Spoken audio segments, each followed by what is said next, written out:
Karena Pak Anies juga menjadi salah satu ya sosok yang sering dikritis Pak Anies ya. Dikritik. Saya di pemerintahan, gini kita bertiga di pemerintahan ini.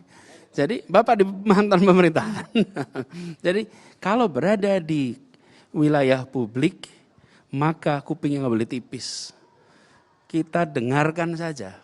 Bila ungkapan disampaikan dengan akademik, baik-baik saja. Bila ungkapan kritik dilakukan secara kasar, itu ekspresi kemampuan dia dalam mengungkapkan.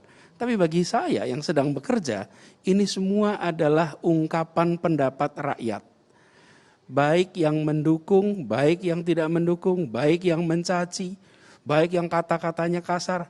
Makin kasar kata-katanya, itu makin mempermalukan dirinya sendiri, bukan saya. Jadi saya tidak perlu merasa masalah. Dan yang kedua, jangan tempatkan misalnya seperti Jakarta sebagai masalah pribadi. Jadi ini Jakarta nih, saya tempelin di sini. Gitu ya, jangan baper. Jadi jangan bawa perasaan. Ini Jakarta nih, ini kita bahas nih. Ada yang mengatakan plus, ada yang mengatakan minus. Saya sedang diamanati selama 3 tahun terakhir ini mengurus masalah di Jakarta. Apakah masalahnya baru mulai 3 tahun terakhir? Tidak, masalahnya sudah ada lama.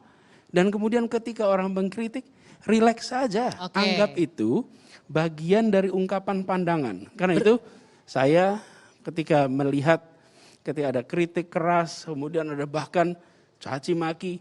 Diserang buzzer juga sering ya di sosial media. Iya, bahkan begini, makin keras itu sebetulnya ini adalah catatan yang akan dibaca oleh anaknya dan oleh cucunya di kemudian hari. Dan ketika saya hari ini menjawab, jawaban saya juga jawaban yang akan direkam. Ini beda dengan dulu ketika catatan itu tidak ada. Hari ini apa yang kita katakan akan terekam hampir permanen. Ya, ada jejak digitalnya. Karena itu termasuk bagi buzzer, siapapun yang berungkap itu, jangan sampai di kemudian hari harus mendelete yang ditulis.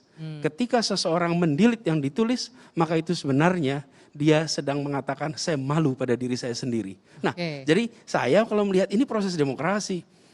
Dari dulu sebetulnya ada ini, Mbak. Apa bedanya? Dulu obrolan warung kopi tidak terdengar. Kenapa? Karena tidak ada medianya. Hari ini ngobrol warung kopi terus tweet. Ngobrol di mana terus tweet. Jadi dulu telinga hanya 2, sekarang telinga ada 1000, ada 2000.